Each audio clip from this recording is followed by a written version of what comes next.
for me. And he gave me this interesting idea, which may be sort of a familiar one to you and your listeners. But he said, part of what you need to do, Peter, is to stop working.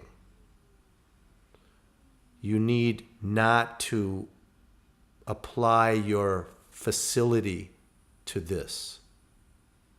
You need to stop and look at it. In some ways, it reminds me of a Sabbath.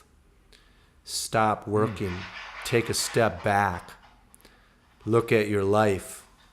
Look at your work before you jump back into it with all these, old tricks that I'd always used to, some of them I wound up implementing, some things that I've learned in, 30 years of making albums.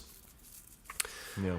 But just to have that sense of not rushing it, which is also painful because I'm always going towards the end.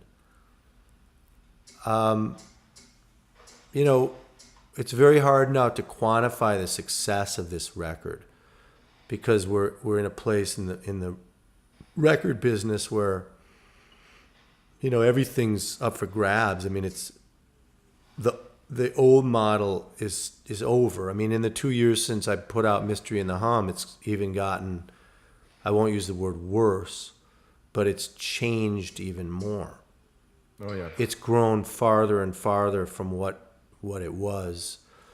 And I have to really figure out what is a way to quantify the success for this record. So one clear way is by listening to the record and saying, wow, this is really a great record.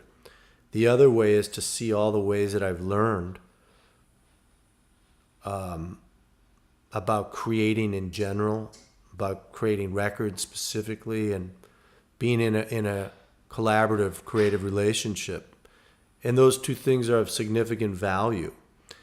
Third, which I'm waiting for, is some feedback, apropos to Are You There from the public.